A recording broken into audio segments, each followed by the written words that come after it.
Áætlað að aukning skatttekna verði 5 milljarðar króna á verðlagi síðasta árs. Skatttekjur aukast úr 24,3% af landsframleiðslu í 26,5% en að meðtaldum vaxtatekjum og arði aukast heildartekjur úr 25,7% í 27,9% af landsframleiðslu.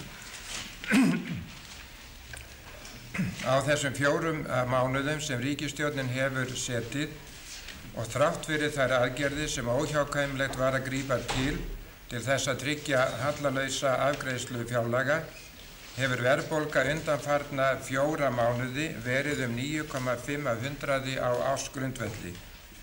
Er það lægsta verðbólga sem Íslendingar höfum kynnst síðan árið 1971. Er engum vafa undirorpið að þessi tiltölulega litla verðbólga hefur verið bæði atvinnufyrirtækjum og einstaklingum mikilvæg. Á þessu tímabili hafa raunvextir lækkað úr 9,5% á verðtryggðum skuldabréfum í 7,75%. Nafnvextir hafa sömuleiðis lækkað úr það bil 33–34% í 15–16%. Þetta hefur reynst fjölmörgum fyrirtækjum og einstaklingum ákaflega mikilvægt, eru mörg dæmi þess að greiðslubyrði vaxta hefur lækkað helming eða meira. Því miður hafa hins vegar ekki lántakendur allir notið þessara lækkunar á vöxtunum. Rekstur margra fyrirtækja, einkum í iðnaði, er enn fjármagnaður með sölu verðbréfa sem keypt eru með miklum afföllum. Mun 18 af 100 raun ávöxtun algeng í þeim viðskiptum að sjálfsögðu þolir engin atvinnurekstur slíkt. Frá því að raungengi íslensku krónunnar var hæst í upphafi ársins 1988 hefur það lækkað mjög og þó ekki síst fyrir aðgerðir þessara ríkisstjórnar. Á einu ári hefur raungengi lækkað nálægt 15 af 100 á mælikvarða launa og 10 af 100 á mælikvarða verðlags. Er það nú aðeins það bil 2 af 100 hærra en meðaltal frá 1980. Verðlækkun á sjávarafurðum erlendis, einkum í Bandaríkjunum, hefur hins vegar valdið útflutningsfyrirtækjum erfiðleikum. Staða útflutningsgreinanna, einkum sjávarútvegsins, hefur verið könnuð ítarlegar en líklega nokkru sinni fyrr. Liggja fyrir frá Þjóðastofnun, frá sérstökum endurskoðendum í sjávarútvegi og frá Atvinnutryggingasjóði afar miklar upplýsingar stöðuna. Þessar upplýsingar hafa þegar að mestu verið kynntar fyrir þingflokkum og fulltrúum atvinnuvega og launþega, muni því aðeins fara nokkrum orðum helstu niðurstöður. Á síðastliðnu ári er talið að eigið fé í sjávarútvegi hafi rýrnað það bil helming eða fallið úr það bil 26 milljörðum í 13 milljarða króna. Rekstrarstaða í botnfiskveiðum og vinnslu er að mati Þjóðastofnunar nú neikvæð 4 af 100. Rekstrarstaða vinnslunnar er talin vera í núlli. Þar af saltfiskvinnsluna jákvæð 4,5 af 100 en frystingar neikvæð 2,5. Rekstrarstaða veiðan er hins vegar talin vera neikvæð 7 af 100. Innan veiðana er staðan hins vegar talin vera mjög misjöfn. Bátar eru taldir með 14 af 100 neikvæða rekstrarstöðu, minni togarar með neikvæða rekstrarstöðu sem nemur 1,5 af 100 en frystitogarar með 0,5 af 100 neikvæða rekstrarstöðu. Í þessu mati Þjóðastofnunar er aðeins gert ráð fyrir 6 af 100 ávöxtun stofnfjár. Athuganir benda hins vegar til þess að fjármagnskostnaður sé töluvert hærri eða líklega 12 til 14 af 100 að meðaltali. Umhugsunarvert er að staða sjávarútvegsins skuli vera svo erfið þrátt fyrir afar góð aflaár frá 1985 til 1987. Aflaverðmæti var þá 12 af 100 meira en meðaltal áratugarins. Og þrátt fyrir að gengi hinnar íslensku krónu hafa á einu ári verið fellt yfir 26 af 100. Skýringarnar eru margar. Verðfall á erlendum mörkuðum hefur að sjálfsögðu valdið búsifjum Gífurleg fjárfesting, einkum í nýjum skipum og endurbótum á eldri skipum á fyrrnefndum afla árum frá 85 til 88 á tvímælalaust þátt í þeim erfiðleikum sem nú blasa við. Fjárfesting í fiskiskipum hátt í þrefaldaðist á þessum árum. Á skömmum tíma var frysti- og vinnslutogurinn fjölgað úr 3 í 20. Við þetta jókst vinnsla á fiski á sjó mjög. Á síðastliðnu ári voru yfir 70.000 lestir af slægðum fiski unnin í frystitogurum án þess að fylgdu nauðsynlegar breytingar og aðlögun á vinnslu í landi. Þessu til viðbótar var útflutningur á ferskum fiski í gámum rúmlega 47.000 tonn og flutt var út með fiskiskipum að tæplega 39.000 lestir eða samtals 156.000 lestir voru ekki unnar í landi af það bil 536.000 lestum af þessum sem veitust af þessum fiskstofnum. Augljóst jafnframt að skuldastaða sjávarútvegsins alls kostar óviðunandi og í mörgum tilfellum óviðráðanleg. Skammtíma skuldir allt of miklar. Veltufjárstuðull, það hlutfall lausafjár og skammtímaskulda, að meðaltali aðeins rúmlega hálfur. Lengri lán til allt of stutts tíma, í mörgum tilfellum aðeins til 2 eða 3 ára, einkum í bankakerfinu. Af þessari stuttu lýsingu og þeim miklu upplýsingum sem liggja fyrir má ljóst vera að þær miklu gengisfellingar sem orðið hafa á einu ári hafa komið stórum hluta sjávarútvegsins að litlum notum og aðeins í skamman tíma. Það hefur dregið mjög áhrifum þeirra að þeim hafa ekki fylgt nauðsynlegar aðgerðir meðal annars í fjármálum atvinnuvegana. Þótt við stjórnarmyndun hafi ekki verið ljóst að fjárhagsstaða atvinnuvegana væri eins erfið og undangengin athugun sýnir sem ég hef nú stuttlega lýst, hefur leitt í ljós taldi ríkisstjórnin nauðsynlegt að hefja þegar með fyrstu aðgerðum víðtækar skuldbreytingar í þágu útflutningsgreinanna. Í því skyni var atvinnutryggingasjóður útflutningsgreina settur á fót. Mikilvægi þessara skuldbreytinga hefur sannast svo ekki verður villst. Til sjóðsins hafa sótt lán 190 fyrirtæki. Margar þessara umsókna hins vegar þannig úr garði gerðar að ekki unnt að afgreiða þær án ítarlegri upplýsinga frá viðkomandi fyrirtækjum. 80 umsóknir hafa verið afgreiddar. 51 fyrirtæki hefur fengið skuldbreytingu og þar af nokkur hagræðingalán til viðbótar. 29 fyrirtækjum hefur verið synjað. Synjanir byggðar á þeirri niðurstöðu að viðkomandi fyrirtæki hafi ekki rekstrargrundvöll eftir skuldbreytingu og við eðlileg rekstrarskilyrði þegar til lengri tíma litið. Svo virðist sem þriðjungur fyrirtæki sjávarútvegi fullnægi ekki slíkum kröfum. Fjöldi þessara fyrirtækja gæti því orðið á bilinu 60 til 70. Mörg þessara fyrirtækja máttarstoðir í viðkomandi byggðarlögum, án þeirra mun meiri hluti íbúanna verða atvinnulaus og fjárhagur byggðarlagsins hrynja. Ríkisstjórnin hefur því óskað eftir því við Byggðastofnun að hún ásamt viðkomandi viðskiptabanka og fjárfestingarsjóðum athugi vandlega hvað gera má til þess að koma í veg fyrir slíkt hrun. Það mun ég ræða nánar síðar. Atvinnutryggingasjóður hefur að sjálfsögðu einnig sinnt skuldbreytingum á sviði útflutningsiðnaðar, hafa 6 iðnfyrirtæki þegar fengið skuldbreytingu en 4 verið hafnað, flestum í ullariðnaði. Vegna þeirra efasemda sem fram komu ríkisábyrgð á skuldbindingum atvinnutryggingasjóðs munu verða lagðar fram hér á Alþingi tillögur til breytinga á því frumvarpi sem fyrir liggur staðfestingu á bráðabirgðalögum sem taka af allan vafa í þessu efni.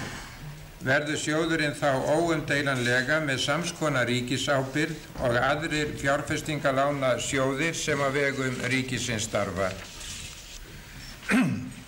Ríkisstjórnin hefur og þegar gert ýmsar ráðstafanir til styrkta landbúnaðinum og einstökum greinum hans. Með efnahagsráðstöfunum ríkisstjórnar í lok september voru niðurgreiðslur á búvörum verulega auknar sem leitt til þess að verð á helstu búvörutegundum hefur haldist óbreytt eða mjög lítið hækkað síðan síðastliðið sumar. Hagstætt verðlag á búvörum afar mikilvægt atriði fyrir neytendur jafnt sem bændur og styrkir stöðu innlendrar framleiðslu í samkeppni við innflutning. Af einstökum aðgerðum á sviði landbúnaðarins má nefna endurgreiðslu söluskatts til fiskeldis og loðdýraræktar 30 milljónir króna á árinu 1988 og 70 milljónir króna á árinu 1989. Lög tryggingarsjóð fiskeldislána voru sett í janúar og nú unnið að stofnun sjóðsins og setningu reglugerðar hann. Sérstakar aðgerðir sem þegar hafa verið kynntar til frekari stuðnings loðdýraræktinni sem meðal annars lækkar tilkostnað við framleiðslu skinna og taka eiga á lausaskuldum bænda. Þá kem ég að þeim efnahagsaðgerðum sem ríkisstjórnin hefur nú ákveðið. Eins og ég hef áður rakið hefur raungengi krónunnar lækkað verulega á undanförnum mánuðum.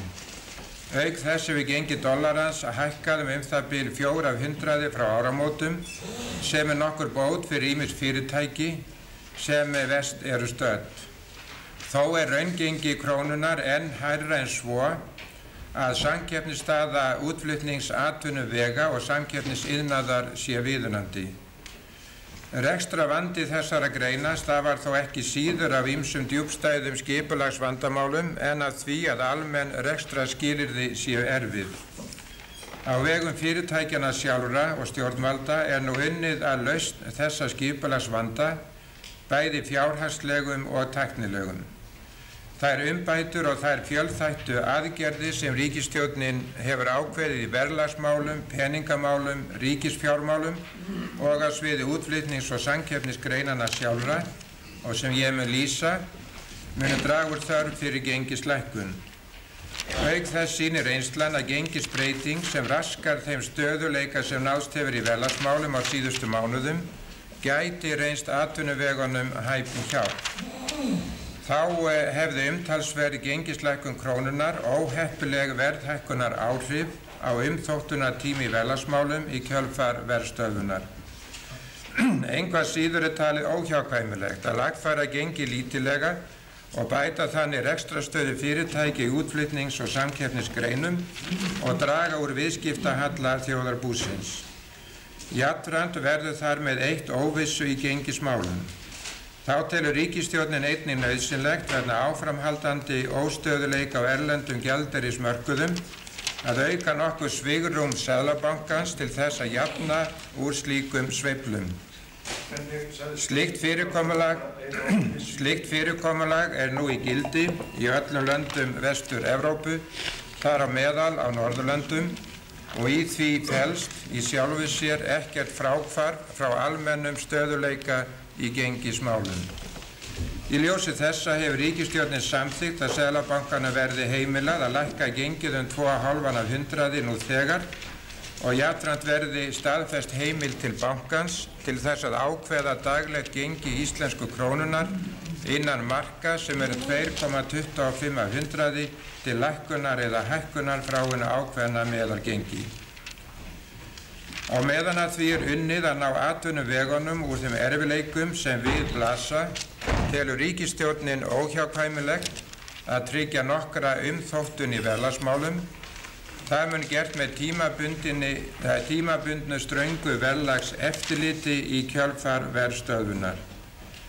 Fyrirætlun ríkisstjórnarinnar verður best lýst með þeirri samþykkt sem hún hefur gert verðlagsmál. Ríkisstjórnin samþykkir að við lok verðstöðvunar sem í gildi hefur verið frá því lok ágúst á síðasta ári og lýkur 28. febrúar næstkomandi taki við 6 mánaða umþóttunartími í verðlagsmálum með sérstöku aðhaldi að verðhækkunum. Ríkisstjórnin felur verðlagsráði og verðlagsstofnun að framkvæma þessa ákvörðun og leggur í því sambandi áherslu á eftirgreind atriði.